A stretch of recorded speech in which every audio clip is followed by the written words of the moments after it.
memory. Well, I knew a man once that had a phonographic memory. He said photographic, not phonographic. Yes, Esther, phonographic. There's a particular memory. kind of quiet that the Waltons gave us. The creak of the porch swing, the lamplight in the windows of that big house on the mountain, the sound of "Goodnight, John Boy" rippling through the dark. For 9 seasons, this Depression-era family let us live inside something most of us were aching for. A home where love was loud, even when money was scarce. It made millions of households feel a little less alone on a Thursday night. But while Walton's Mountain stayed frozen in memory, the people behind it kept changing. Some of this cast are still with us, still sharing stories about that mountain. Some have passed on, leaving behind legacies as rich as anything we saw on screen. And some of their real lives, the heartbreaks, the reinventions, the quiet second acts, are just as moving as anything Earl Hamner ever wrote. John Boy is the dreamer at the center of it all. The boy who turns his family's struggles into stories and his own ambition into something the whole house can be proud of. Richard Thomas was born June 13, 1951, and was just 20 years old when he stepped into the role that would define his early career. What he brought to John Boy was a kind of restless tenderness. You could see the wheels turning behind his eyes, a young man torn between loyalty to home and hunger for the wider world. John Boy represents aspiration without arrogance, the idea that you can leave a place and still carry it with you. Thomas won an Emmy for the role, and afterward built one of the most respected careers of anyone from the cast, starring in the 1990 miniseries adaptation of Stephen King's It, and later playing FBI agent Frank Godd on The Americans. He also returned to narrate the Waltons' Homecoming in 2021. Now 75, Thomas remains one of the most visible and beloved alumni of the show. John Boy endures because Richard Thomas made the act of wanting more feel like an act of love, not betrayal. John Walton Sr. is the steady backbone of the family, the man whose silence said as much as his words. Ralph Waite was born June 22, 1928, and was already 43 when the series began. A late-blooming actor who'd spent years as a social worker and even a Presbyterian minister before turning to acting at 30. What Waite brought was weight, a physical presence that made every quiet scene feel like it mattered, the sense of a man who carried burdens without complaint. John Walton represents the working-class father as moral center, a man defined not by what he said, but by what he sacrificed. Before the show, Waite had small but memorable roles in Cool Hand Luke and 5 Easy Pieces. Afterward, he kept working for decades, earning an Emmy nomination for Roots, and later becoming a familiar face on NCIS as Jackson Gibbs. Ralph Waite died on February 13, 2014, in Palm Desert, California, at the age of 85, of age-related illness, passing peacefully, still working almost up until the end. John Walton endures because Ralph Waite made quiet strength feel like the loudest kind of love. Olivia Walton is the family's moral compass, the one who holds the household together with equal parts firmness and grace. Michael Learned was born April 9, 1939, and was already in her early 30s when she stepped into the role after a career doing stage work in San Francisco. What she brought was a no-nonsense warmth. Olivia could scold and comfort in the same breath, and Learned never let the character become saccharine. Olivia represents resilience without bitterness, a woman shaped by hardship but never hardened by it. The role won Learned 3 Emmys, and afterward she continued working steadily, winning a 4th Emmy for Nurse and taking on guest roles for decades, including a memorable turn as Jeffrey Dahmer's grandmother in Netflix's Monster in 2022. Now 87, Learned remains active and beloved by fans. Olivia endures because Michael Learned made toughness and tenderness feel like they were always the same thing. Grandpa Zeb Walton is the mountain's storyteller, the link to a past the family could feel slipping away even as they lived it. Will Geer was born March 9, 1902, and was already 70 years old when the series began. A veteran of Broadway and Hollywood who had survived the blacklist of the 1950s after refusing to name names before Congress. What Geer brought was history itself, a lived-in twinkle, the sense that this man had seen everything and forgiven most of it. Grandpa represents inherited wisdom, the idea that family is a chain stretching backward as much as forward. Before the Waltons, Gere had been blacklisted for years, working mostly in theater. The role gave him a late career renaissance and an Emmy win. Will Gere died on April 22, 1978 in Los Angeles at the age of 76 from respiratory failure. And the show, rather than recasting him, wrote his death into the story, letting the cast and the country grieve together. Grandpa Zeb endures because Will Gere made an old man's love feel like the family's true foundation. Grandma Esther Walton is the household's spine, sharp-tongued and soft-hearted in equal measure. Ellen Corby was born June 3, 1911, and was 60 years old when the show began, already a veteran character actress with an Oscar nomination for I Remember Mama, decades behind her. What Corby brought was precision.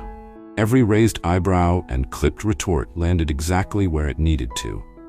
Grandma represents the family's conscience, the one who could love you and tell you you were wrong in the very same sentence. The role earned her 3 Emmys before a massive stroke in 1976 forced her to step back. Though she still made occasional appearances afterward, her speech and movement permanently affected. Ellen Corby died on April 14, 1999, at the Motion Picture and Television Hospital in Woodland Hills, California, at the age of 87. Grandma Esther endures because Ellen Corby made sharpness feel like just another shape that love can take. Mary Ellen is the eldest daughter, caught between old-fashioned expectations and a restless desire to define herself on her own terms. Judy Norton was born January 29, 1958, and was just 13 when she joined the cast. The oldest of the 3 Walton girls. What she brought was a flash of defiance beneath the politeness, a sense that Mary Ellen was always quietly negotiating with the world around her. Mary Ellen represents the tension every young woman of that era felt between duty and self-discovery, eventually finding her path through medicine within the show's story. After the Waltons, Norton moved into theater direction in Canada, later returning to acting with credits including Stargate SG-1, and in recent years has built a YouTube presence reflecting on her Waltons years. Now 68, Norton remains active and connected to the Waltons community. Mary Ellen endures because Judy Norton made growing up feel like an act of quiet rebellion. Jason is the Walton with music in his blood, the gentle counterpoint to his older brother's literary ambitions. John Walmsley was born February 6, 1956, in Blackburn, England, and was 16 when the series began, already an accomplished multi-instrumentalist. What he brought to Jason was authenticity. Walmsley really played the piano and guitar himself, and that real musicianship gave the character a believable soul. Jason represents the quieter forms of ambition, the dream that doesn't need a spotlight to matter. After the show, Walmsley turned almost entirely toward music, working with artists including Richard Marx, Greg Allman, and the Doobie Brothers, and releasing his debut solo album, Going to Clarksdale, in 2017. Now 70 and based in the UK, Walmsley continues performing and recording, recently promoting a Grand Ole Opry concert. Jason endures because John Walmsley made a love of music feel like its own kind of homecoming. Erin is the Walton sister caught in the middle, fashionable and a little restless, dreaming of a life beyond the mountain. Mary Beth McDonough was born and was a young teenager when the series began, one of only 3 child actors to appear in every single episode across all 9 seasons. What she brought was vulnerability wrapped in spunk. Erin's longing for more never tipped into resentment. Erin represents the universal ache of middle children everywhere, wanting to be seen as her own person within a large, loving crowd. After the show, McDonough continued acting in television before stepping back from Hollywood and moving into writing, including projects like Christmas on Honeysuckle Lane. Verify current age, exact birth date not confirmed in research. Erin endures because Mary Beth McDonough made being overlooked feel like its own quiet kind of strength. Ben is the Walton with a head full of schemes, always chasing the next big idea with more heart than sense. Eric Scott was born October 20, 1958, and was 13 when he joined the cast, one of the trio of actors who appeared in all 200-plus episodes. What he brought was mischief that never curdled into trouble. You always sensed Ben's heart was in the right place, even when his plans weren't. Ben represents youthful ambition in its rawest, funniest form, a reminder that not every dream needs to be a noble one to be worth chasing. After the show, Scott largely stepped away from acting, eventually going into the delivery business, which he came to own and operate. Now 67, Scott remains close with his former castmates and appears at reunions and conventions. Ben endures because Eric Scott made boyish hustle feel like its own kind of charm. Jim Bob is the youngest Walton son, the one who traded dreams of flying planes for a life with his hands in an engine. David W. Harper was born October 4, 1961, and was just 10 years old when he first appeared in The Homecoming, A Christmas Story, the TV movie that launched the series the following year. What he brought was an unforced sweetness. Jim Bob's earnestness never felt performed, even when the character's storylines turned toward heartbreak, like his poor eyesight ending his aviation dreams. Jim Bob represents resilience in the face of disappointment, the way a dream can change shape without disappearing entirely. After the show, Harper appeared in several Waltons reunion movies through the 80s and 90s, plus a small role in 1985's Fletch, before largely leaving acting behind. Now 64, Harper has kept a relatively private life. Jim Bob endures because David W. Harper made a redirected dream feel like growth, not loss. Elizabeth is the baby of the family, the one whose wide eyes and easy laughter reminded everyone what they were fighting to protect. Kami Kotler was born June 17, 1965, and was only 6 years old when the show began, the youngest member of the main cast by a wide margin. What she brought was an unself-conscious joy that grounded even the heaviest episodes. When Elizabeth laughed, the whole house felt lighter. Elizabeth represents innocence itself, the reason the family worked so hard to keep the world's harshness at bay. After the show, Kotler stepped away from acting almost entirely, going to college and eventually becoming an educator. She now works as a school principal in Los Angeles. Now 60, Kotler occasionally appears at reunions and runs a YouTube channel revisiting the show. Elizabeth endures because Kami Kotler made childhood itself feel like something worth protecting. Ike Godsey is Walton's Mountain's heart behind the counter, the storekeeper whose shop was the closest thing the town had to a town square. Joe Conley was born March 3, 1928, and was already 44 when the series began, a working actor who balanced his career with real estate ventures on the side. What Conley brought was unhurried warmth.